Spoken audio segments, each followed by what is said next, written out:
Welcome to the Coffee House, our 100th show, where in the next hour, ever try to make a movie in 2 days and enter it in a film competition? We'll see the results from the 48-hour film festival. Amputees, spinal cord injury victims from the Iraq War. How does one cope? We speak with Walter Reed Army Medical Center chaplain Reuben Pizanti. Plus, a new segment, 21st Century Life. Host Mike Tidwell chats with Ben Larson, publisher of A Homegrown Way to Eat Well and Do Well. We've got music by BluesWorks, an interview with Rose Solari about her acclaimed new book of verse, and poetry as well by Naomi Ayala on the Coffee House.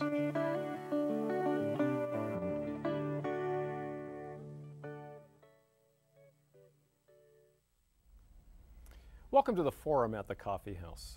Ever pull 2 all-nighters in a row at exam time? Well, if so, then you know a little bit about what it feels like to participate in the 48-hour film project. Only the film project is a lot more fun than finals. Here's the idea. Competing teams of filmmakers and actors have 2 days to complete a short film, from conception to script writing to shooting to editing. 2 days is all. Where did this wacky idea come from? Well, look no further than 48-hour film project producers Liz Langston and Mark Ruppert. Liz, Mark, welcome to the Coffee House. Thank you. So where did this idea come from? Well, let me look to Mark. All right. I read an article in the New York Times about a couple of women who were among the first to do the 24-hour play competition. And I thought this was the coolest idea and would adapt well to video, but I knew we needed more time, so expanded it to 48 hours. And then I sat on the idea for a couple of years until I could recruit Liz and some fellow filmmakers here in the D.C. area to do this crazy thing. But it isn't just a D.C. phenomenon at this point, is it? No, we're in 28 cities nationwide and 4 international cities. Well, which cities internationally? We're going to Brisbane, Australia, London, Sheffield, England, and Melbourne and Paris. And how many teams compete in these competitions locally? It varies from city to city. Our smaller cities are 24 teams, and then here in D.C. we set a new record this year with 72 teams. 72 teams. Yep. That's amazing. And what constitutes a team? Is it a filmmaker with a handheld camera and an actor? What is it? And where do the actors come from, by the way? Our teams range from as small as 1 person. We have a solo cinema guy who goes around the country with us, or we have as many as 50 people on a team. 50 people on a team. Yep. And you can have best boys at 50 people on a You production can. team. Caterers, all sorts of things. So describe a high-end crew for me. Well, high-end crew, we had, as Liz pointed out, this team in Atlanta with more than 50 people. They had everything from the DPs to assistant DPs, that's director of photography, multiple caterers, choreographer. This was a whole dance number involved in this particular film.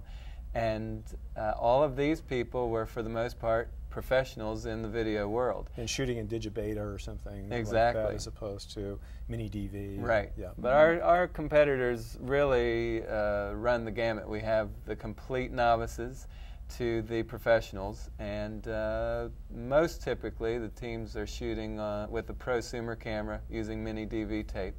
Okay. In D.C. this year, you had certain criteria for participating in the competition. You had people were assigned genres at the beginning of the festival. They were assigned, each of them had to use a wine bottle as a prop. They had to incorporate the phrase, it was like here, it was like this when I got here. Right. And they had to use a character named Mollering who was a hypochondriac. Is that it? That's exactly right. Okay. Why don't we take a look at a clip from one film that incorporated all of those elements. So here's a short clip. Let's take a look. We should get out of here. Do you want to finish your steak? I'm not hungry for steak.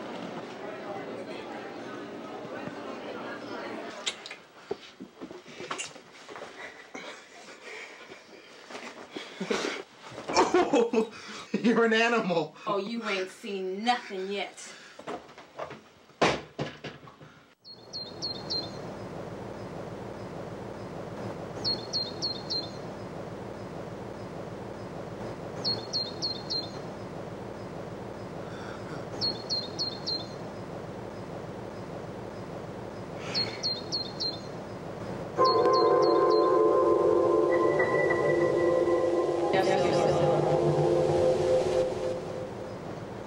What did you do to me? Honey, it was like that when I got here. That's great. Those were actors Alexa Ryan and Pierre Walters. Where do the actors come from for this? Oh, it truly ranges. It could be just the friends of the filmmakers or all the way up to professional actors. We've had an agreement for the last 2 years with the Screen Actors Guild whereby their members can participate in the 48-hour film project. And they don't have to be compensated for that because no one else has been. That's one of our key rules of the competition. All members of your team must be volunteers. Okay. It strikes me that there is a pretty wide range of people who are participating in these competitions.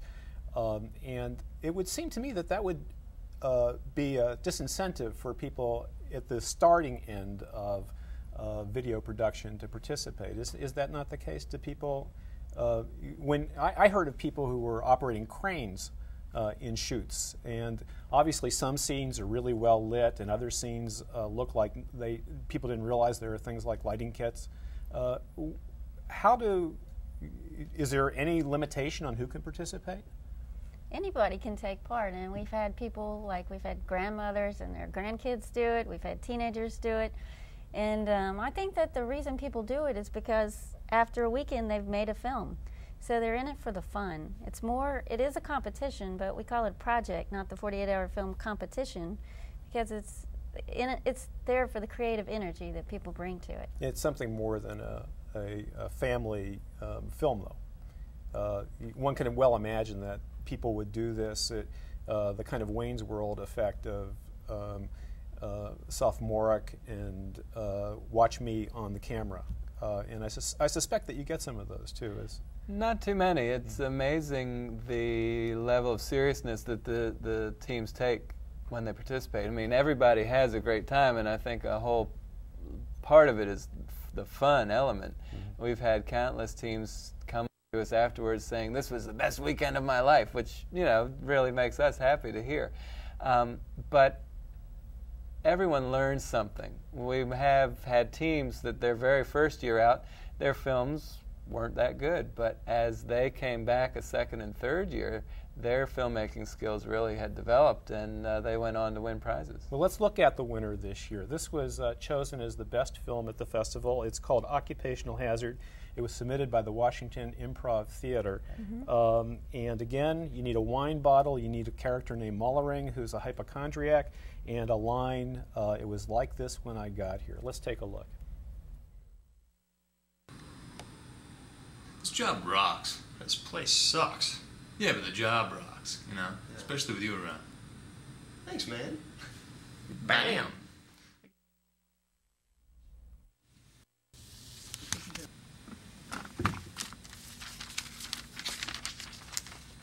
Dude, I somehow knew this day would come, and deep inside I think you knew it too.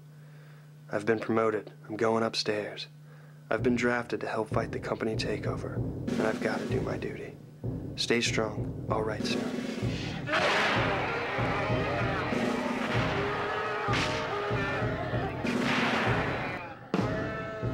Bam. Reg. Reg, dude, that sucks. That totally took me off guard. I miss you, man. Seriously. Bam. Jake. Dear Jacob, most days I find it is only your grace and the knowledge of my place in your thoughts that gives me courage. Things I've seen would bring most men to their knees. What's wrong? Potter's jam. What? It was like that when I got here. Life here is hard, but it only strengthens my determination to return to our simple life.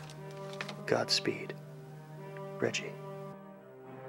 Dear Reggie, life is hard since you left. What up, dog?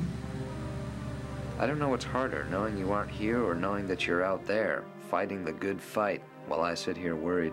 Every day I pray that God will keep you safe and bring you back to me swiftly. Semicolon, dash, right parentheses. Jake. Haven't you heard? What? The takeover's over. Our boys are coming home.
How was it? It was hell. What was it like here? You missed Gail's birthday party.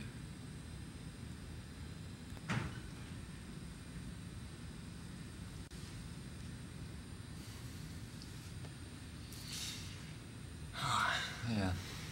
Been a long one. You wanna go grab some wings or something? Let's just keep this an office thing. Cool. Bam. Bam. Mark Ruppert, Liz Langston. It's all terrific fun. At least it seems that way before and after the filmmaking, the marathon. Many thanks to both of you for joining us in the coffee house to talk about the 48-hour film project. Now we're going to take a look at what I thought was the best entry in the film. I loved the winning entry, but I think this is the best film in the competition. Let's take a look.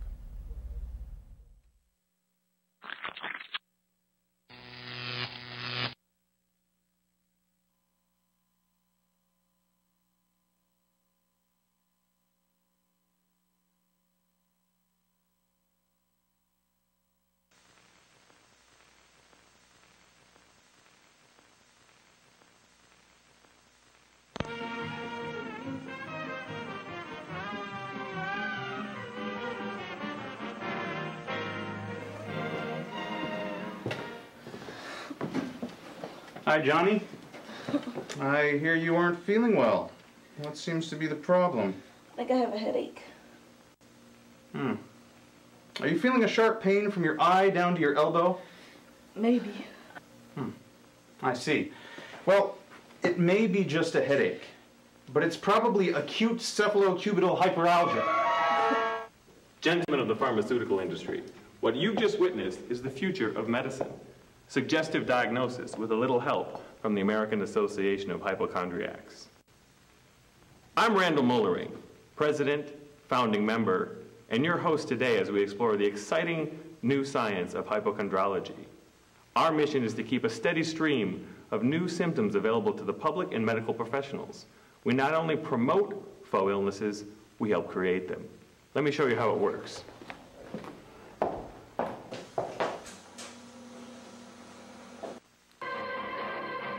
The process gets off the ground when your company identifies and patents an inert compound.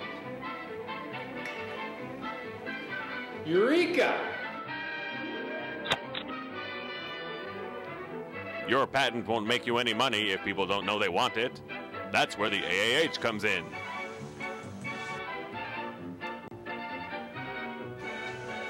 We're constantly developing new symptoms and diseases to fuel demand for your stockpile of inert compounds.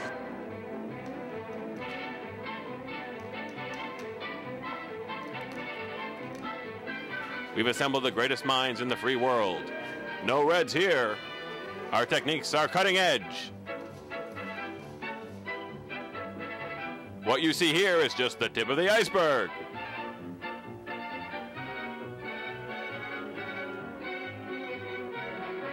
The next step is to spread the word. What doctor wants to be a step behind his peers? Mania, meaning crazy. Hyper, crackle. Monthly junkets at AAH headquarters keep leading doctors informed of our latest diagnoses. Bring this diagnosis to the patient. AAH is not only reaching out to doctors and teaching them about new diseases, we're also talking to the regular Joe. We're pioneering brand new ways to get the word out. You might be surprised where our operatives turn up. Looking a little low there. Would you like some more? No thanks. I'm not feeling so hot. Sure. Yeah, thanks though. Not feeling too well? Just a little under the weather. Under the weather? Tired? Achy? Not really. Tea? Just at night. Knew it. You should go see your doctor about that. I don't want to see a doctor. I'm fine. You never know. There's something always wrong.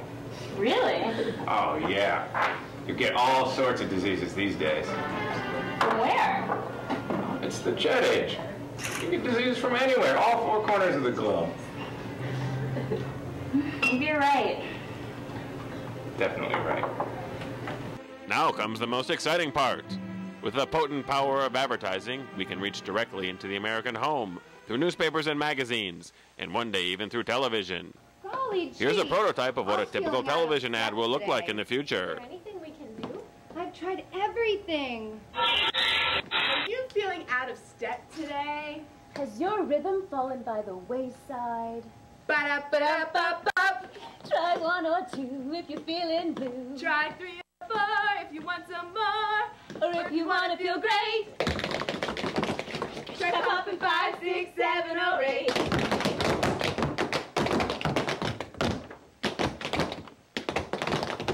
Make your appointment today.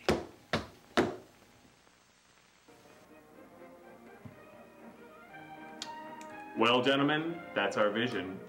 You find the compound, we'll discover the ailment. Here at AAH, we're pioneering new ways to make people feel sick. Keep in mind, this war baby generation could be the healthiest ever. Visits to doctors are down, and that means prescriptions are down. When these numbers came out, some people were happy that it was like that.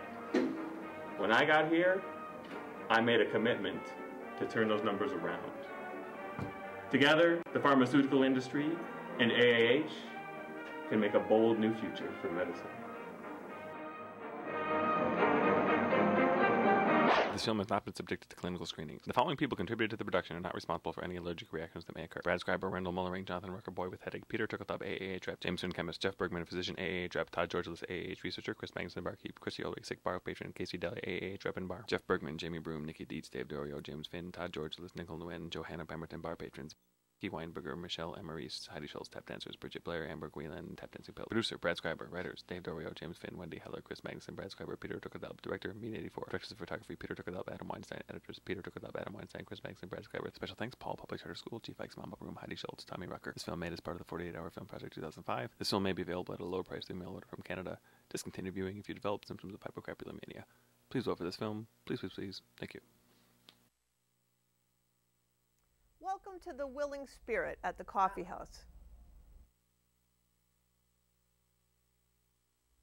Welcome to the Willing Spirit at the Coffee House. As the United States war in Iraq enters its third year, Americans are increasingly aware of the toll the conflict has taken on American troops. Since the war began, there have been over 1,300 combat deaths. But that's only part of the story. According to official reports, almost 10 times that number of soldiers have been wounded in the conflict. Now, many of those spend some time at Walter Reed Army Medical Center in Washington, D.C. upon their return. It's there that they begin to heal and to rebuild their lives, not just physically, but emotionally and spiritually as well. My guest is one of the people who provides the support to wounded soldiers and their caregivers who have begun what is often a long journey to recovery.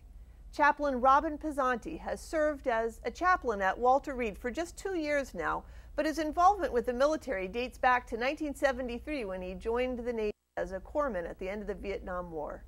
We've invited him to come tell us a bit about his work as a chaplain, but also to share with us how the wider community can support wounded soldiers who are living and healing here in our neighborhood.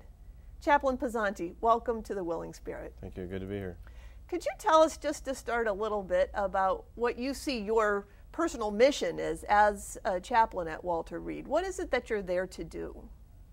I'm there to provide religious support to soldiers, families, and staff in support of their constitutional right to be able to worship, whether in the battlefield or in the garrison or in the hospital. And how is that support part of their healing as they're there at Walter Reed? Well, everyone's understood as being a matrix of body and mind and spirit. So we care for them in that manner. We have people that specialize in the physical care, those who specialize in the emotional, psychological, social care, and then chaplains who specialize in spiritual recovery so that they can heal as one person. And tell me a little bit about the spiritual challenges that these soldiers face as they come back and heal from their combat wounds. The challenges are mostly, why did this happen to me? What's going to happen to me? Where's God in the midst of this? How could God allow all this to happen? Common questions for everyday people, but this is a period of crisis for them. And crisis either brings people together or tears us apart. In this case, it would bring people towards God, or in some ways, it might tear them apart from God.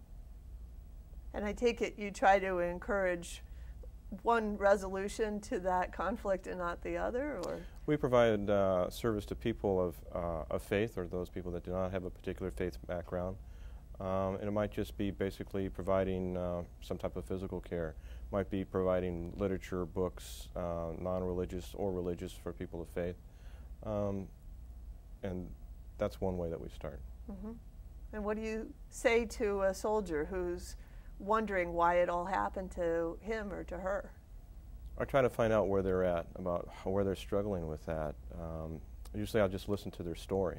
I don't have to really ask them, well, tell me a little more about that. They're ready to just pour it all out. And some will tell me the story from the very beginning of training, when they found out they had orders, and we'll talk about how they cared for their soldiers, especially NCOs and lieutenants that are caring for their soldiers, training them, make sure that they know where the fields of fire are, how to keep from hurting innocents and such.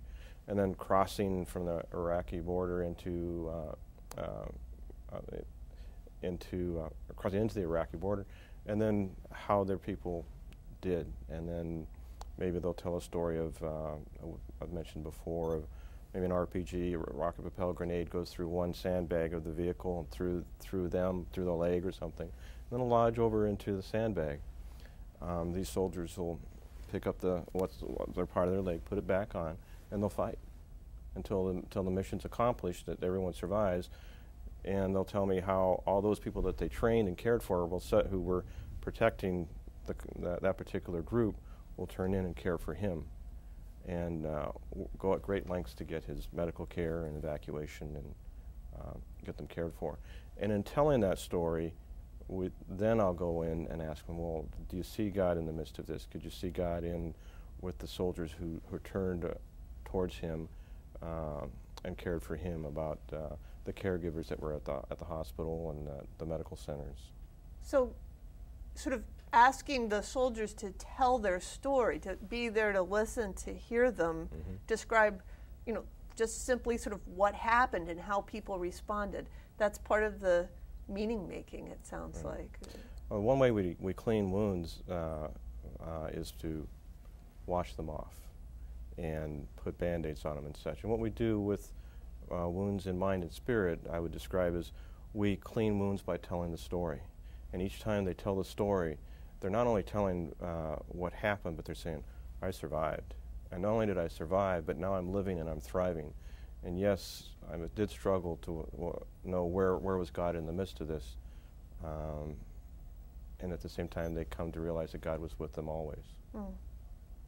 You've been involved with the military since 1973. How are things different now in this conflict? What is the experience? Is the experience of the soldiers who are coming back from Iraq different from those who've come back from Vietnam or other places? Well, I worked with some of the casualties, and so I have that to compare to. And also, the Army's different. We're all volunteer. We had the draftees that were in before, and so they did their time, and then they were ready to go home, which was important. But it's just a different attitude, so that when you were injured during that time, you really didn't care much about your unit. All you wanted to do was go back. The military didn't support your family as much as we do now, because if it wasn't issued, the military didn't care. So the military didn't issue your family, so we have changed that. If somebody's severely injured, we pay for a couple of members of the family to come and stay with some per diem, provided they go through their chain. And then the soldiers are just so different in that they can't wait to get back to be with their buds. They want to go back to Iraq? They want to go back. They've got a mission to accomplish. They've got soldiers that need them. So it sounds like the families of these soldiers are a big part of their recovery and their healing. I wonder about the role that the wider community plays. I know a lot of us who live here in the greater DC area are aware of the presence of Walter Reed, but we don't know how to interface with that institution. I mean, how can we be part of the healing and part of the support that those soldiers need? Well, as a pastor of Word and Sacrament, there's always prayer. And that's the first place I would begin. As far as the facility itself, we have access to Medical Family Assistance Center, which provides a lot of direct care and kind of regulates different groups together. We also have I'm having my brain's slowing down. If somebody from the community wanted to help, what could they do? Can they just, knock on the door at Walter Reed, go see the chaplain and say, put me to work? It could be done, and the one way to do that would be to call up the Red Cross and say, I want to volunteer. Those that aren't able to volunteer and spend time doing that, there's material that you could send to the American Red Cross. There's a phone number, I don't have that on me right now, but there are contacts for the American Red Cross. There's the Army Emergency Relief that helps provide monies for soldiers and families. If a group wants to become involved, they can call the hospital and they'll be directed to the appropriate group. For people of faith, we talked about perhaps a chorus wanted to sing or something. We have a recreational facility that a lot of the soldiers go to, and so it provides an opportunity for them to have some entertainment and people to be served at the same time. And I'm also thinking about what you were saying about listening to stories. I wonder if that's also something, as these soldiers return to their communities that they've come from and return to civilian life, if there's stories to be heard. There's stories to be heard, and stories that are taking place. People from the Vietnam era and the World War II era even are supporting the families. So they're there to provide the things that they might need, either chores that need to be done, the lawn, whatever, or when a soldier comes over and they tell their story and maybe they need a ramp made. Well, Chaplain Pizanti, thanks for sharing your story with us. Thank you. Thanks for showing us the many ways that those who have been wounded in the war in Iraq need to heal. The support that you offer wounded soldiers is an inspiring model to the rest of us who mainly see the cost of this war on the news and not in the faces and in the stories of soldiers. I'm Heather Kirk Davidoff, and this has been The Willing Spirit.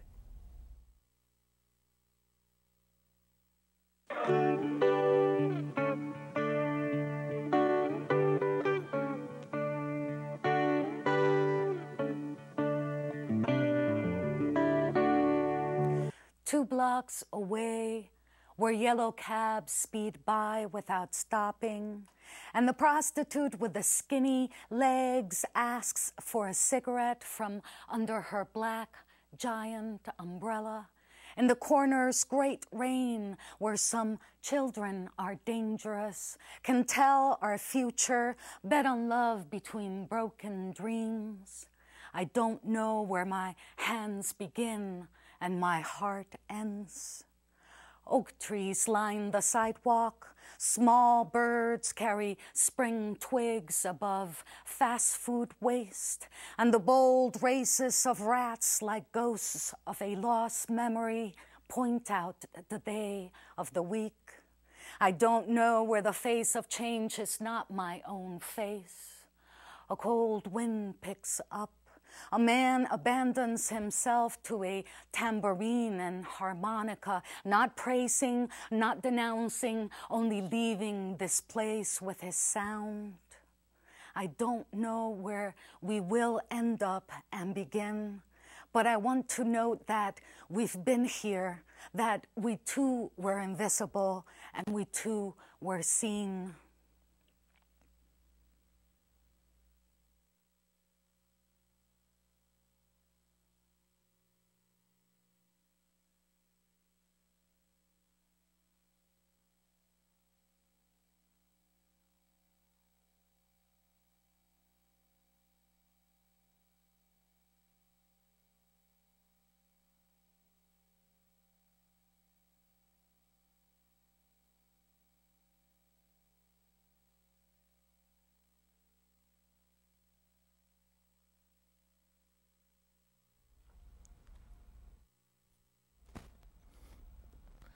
Welcome to Writer's Block at the Coffee House. Our guest is the author of 2 chapbooks of poems, selections from myths and elegies, The Stolen Word, as well as an award-winning full-length collection, Difficult Weather. Her new collection of poems is entitled Orpheus in the Park. Rose Solari, welcome to the Coffee House. Welcome. How are you?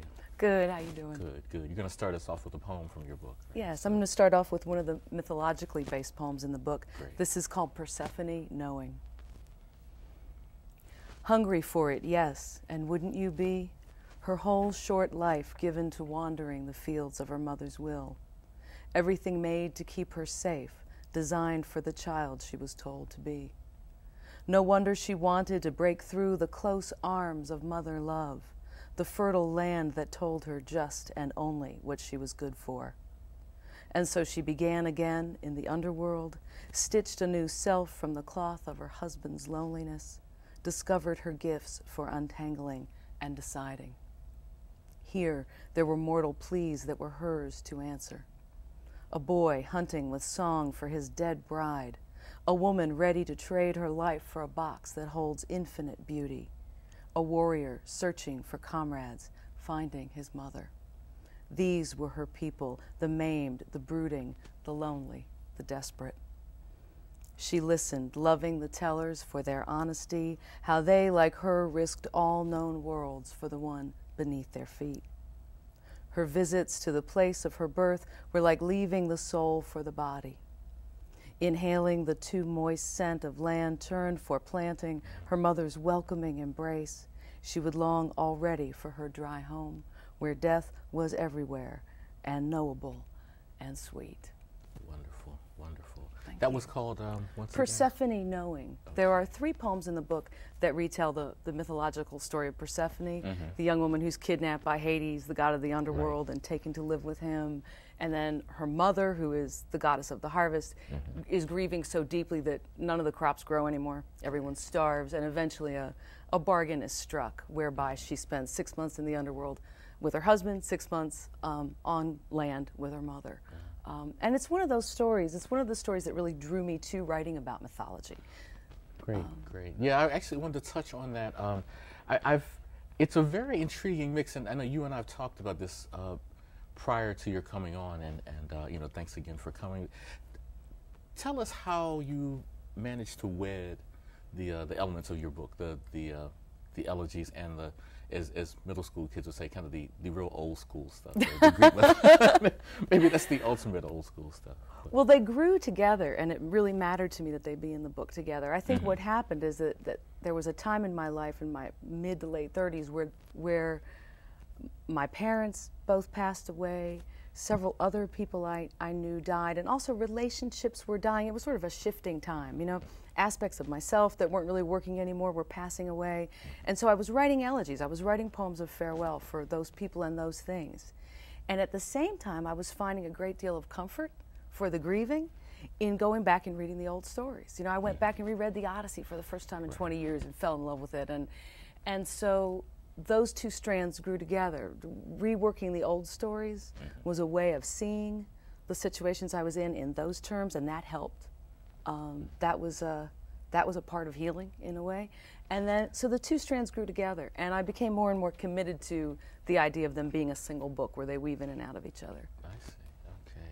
Oh, one thing I think you've done very successfully in this book is, and this again is something we've talked about and I think all writers struggle with, is trying to find what I call kind of an entranceway into classical forms. I mean, one of the first times I heard you read years ago, you know, you were talking about people from Greek mythology, and I remember people around me were understandably kind of entranced with your writing, but they were thinking, boy, because you know, if you're grounded in a certain aspect of the tradition, you might think, for some people, you know, they think, well, T.S. Eliot's way back, but you start talking about like Persephone. Wait a minute, you know, I have to go back to those footnotes. But how, as a writer, how did you, well, how do you go about doing that? How do you find an avenue for someone living in the 21st century to express his, or in your case, herself, you know, through these forms?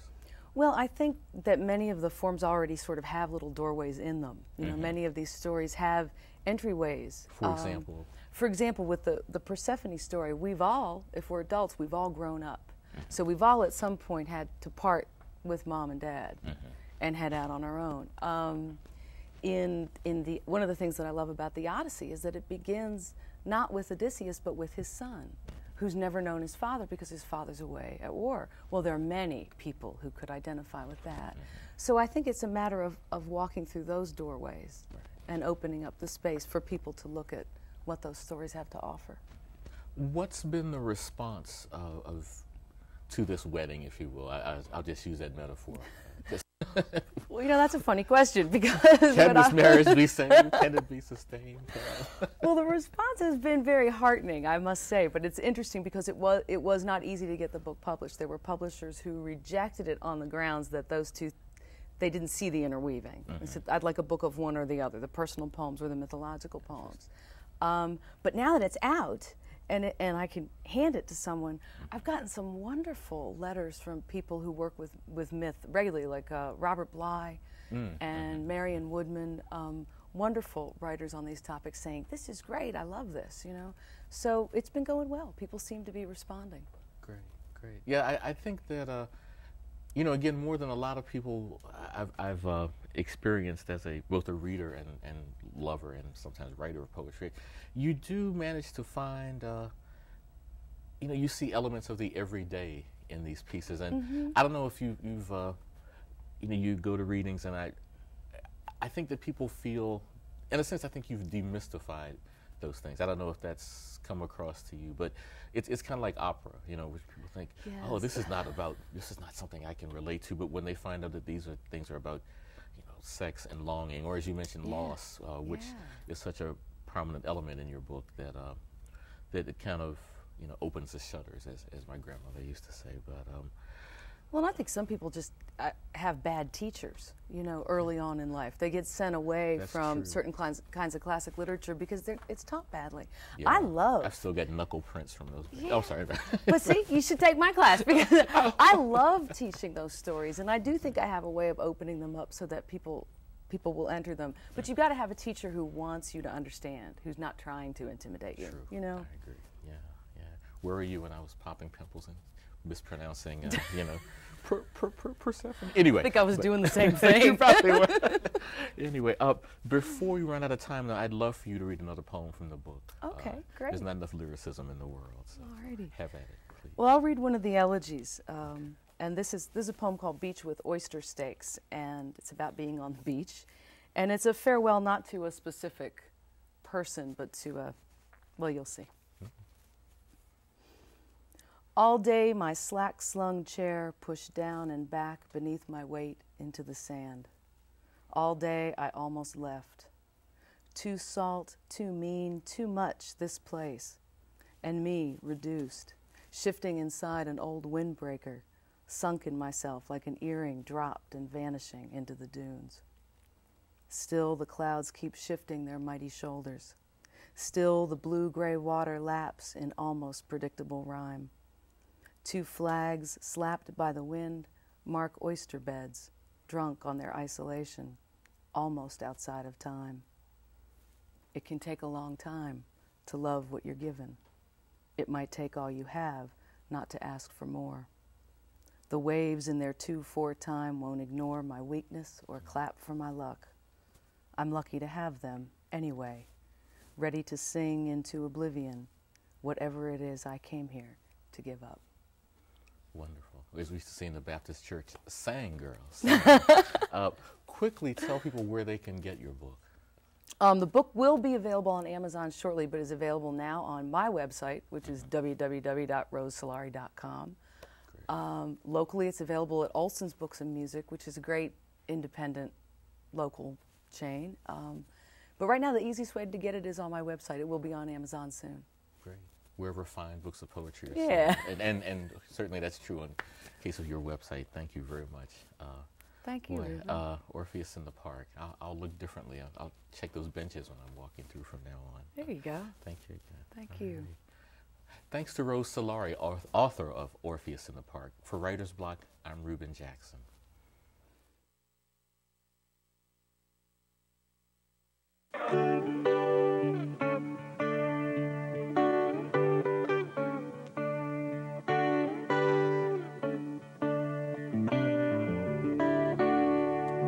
This tune was inspired by us living here in the D.C. metro area, and Maryland especially. 2, 3, 4.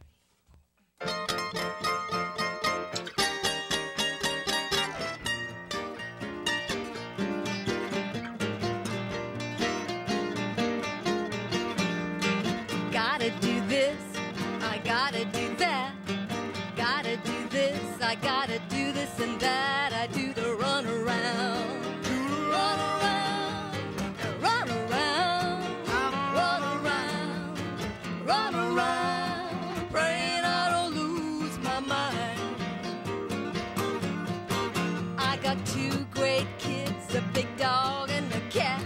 Gotta take 'em here, gotta take 'em there. I do the run around, run around, run around, run around, run around.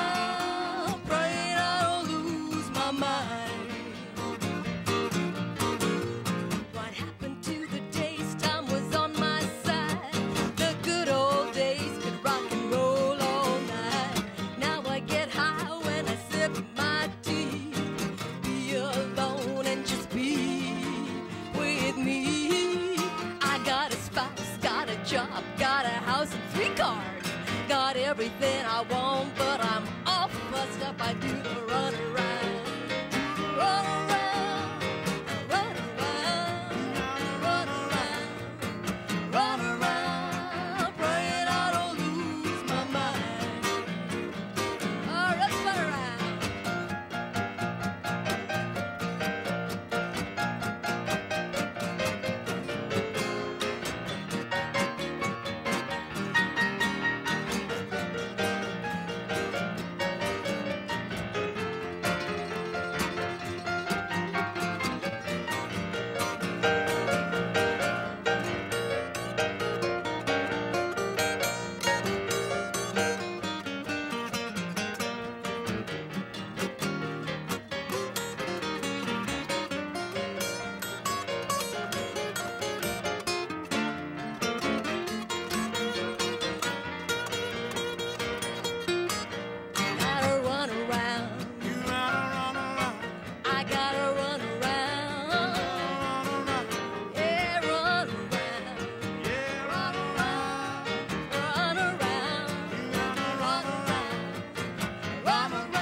Welcome to 21st Century Life here at the Coffee House. I'm Mike Tidwell, host of this new segment where we will regularly meet people working hard to create a more sustainable and ecologically balanced world for agriculture, business, human health, and civic life right here in the greater Washington region.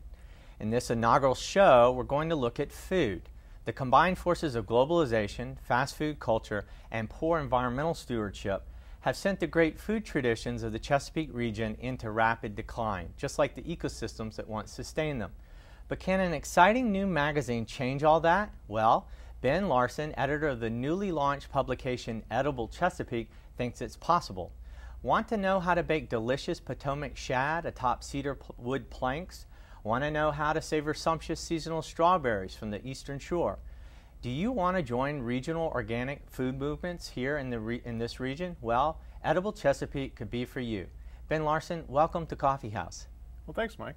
You know, when I first heard about this magazine, Edible Chesapeake, I just thought it was such a wonderful idea because I'm a vegetarian. I do work in sustainable energy, and sustainability is on my mind a lot. And when I heard about a magazine that celebrates sustainable ways of growing food and eating food and taking care of the fish and oysters in the Chesapeake Bay, I thought it was really cool. What brought you to found such a magazine? Well, for 10 years after I graduated from college, I moved back to my dad's family's dairy farm and was an organic produce farmer. And after 10 years, I was looking for something else. I was living in Baltimore, and my partner and fiance, Courtney Malvick, and I saw this article in a national food magazine, Savour, about a small regional newsletter in California celebrating that region's foods. And I knew instantly that it was a great fit for my interests, my motivation, my background, and Courtney's background in publication design and editing. So we jumped in and working with the people from California who founded a company called Edible Communities, helping people all around the country in their own regions start their own local food magazines. So here in the Chesapeake, we have a wonderful tradition, as you were mentioning in the intro, that's actually endangered. We have a tremendous variety of ecological regions and food traditions, and because of the food system we have now, those traditions and those regions are under a great deal of stress. So the point of the magazine is to try to celebrate what we have and to nurture and bring back a lot of the things that we are in danger of losing. Well, I know in this first issue, it was just such a delight, and every article, for example, the article about roasting asparagus and how that preserves a lot more of the flavor than boiling it, and how you can get really good asparagus in this region. And we talked about how the watermen on some of the marsh islands in the bay pick wild asparagus, which they call spargus, which is very interesting, and how, for example, asparagus apparently was banned from certain nunneries in this region because it was supposedly an aphrodisiac. And these are some of the wonderful things in the magazine, but they're also the more serious. It seems like an ambitious magazine.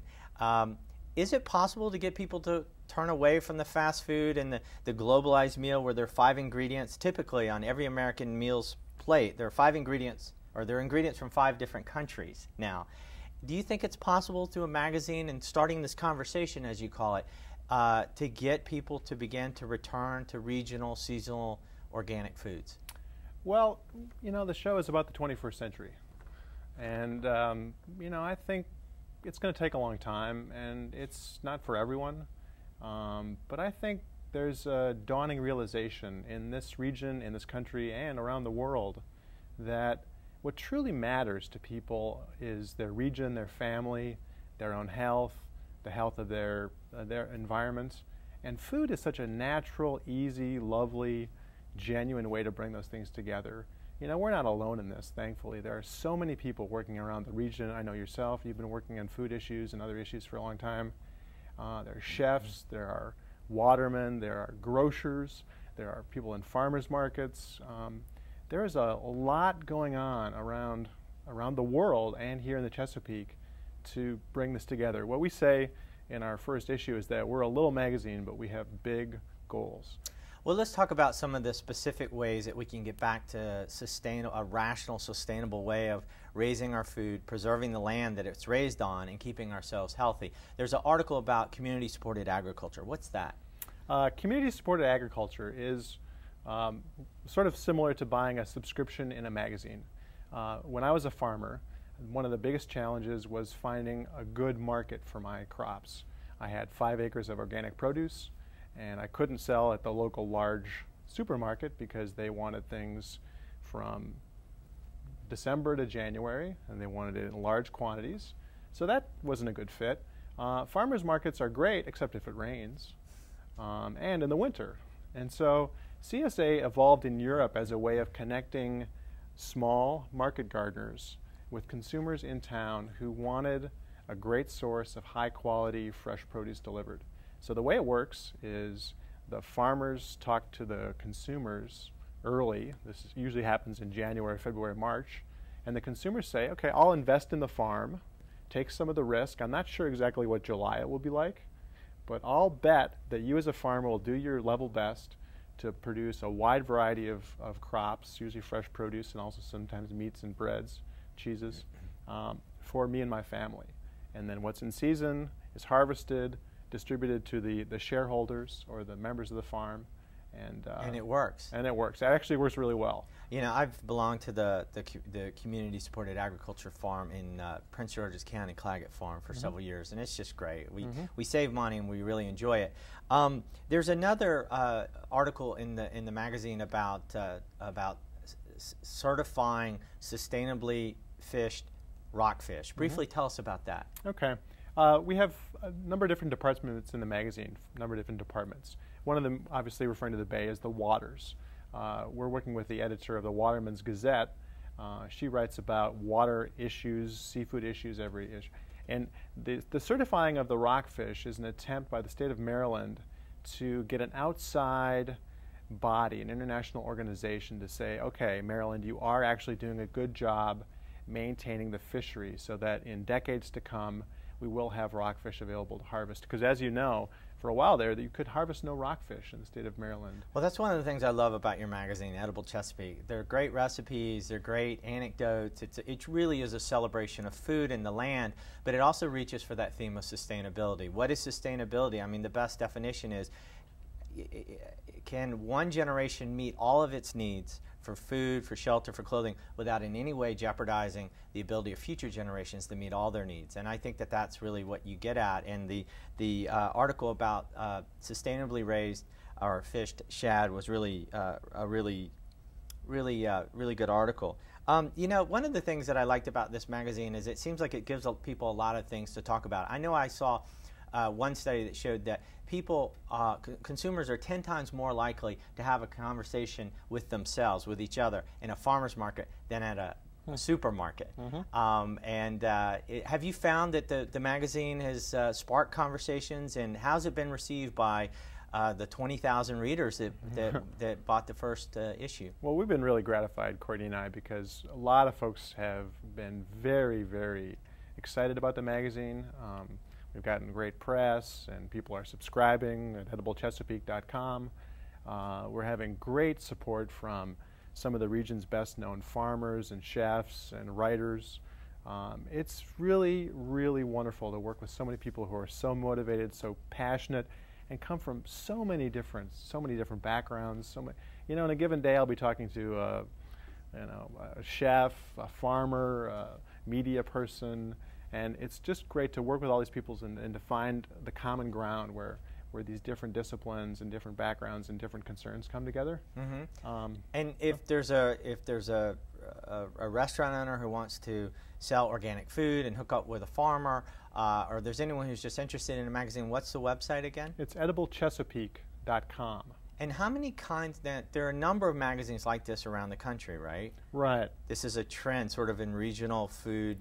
Sustainable food. Yeah, I think there's a real appetite for accurate, local, seasonal information, because it's hard for other publications with different publication schedules or different circulation distribution to fill this niche. And that's kind of how I see the magazine. You know, there's ecological niches out there. Every organism lives in their own niche, and we're trying to define and fill a niche. Hopefully, not take other people's niches.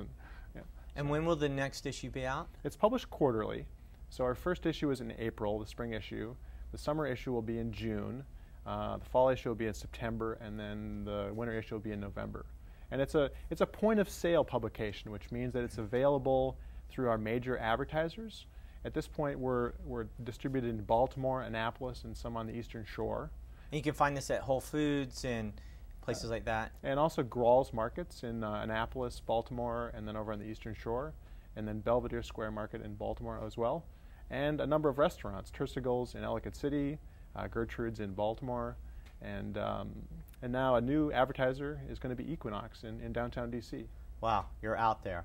Well, a big thanks to Ben Larson for joining me to talk about Chesapeake food traditions, past and future, here on the Coffee House. So next time you reach for something at the market or you order a meal, ask yourself, is it local? Is it organic? Is it good for me and the rivers, forests, and farms of my region? And also read Edible Chesapeake, a delightful new magazine. I'm Mike Tidwell, and this has been the maiden voyage of 21st century life.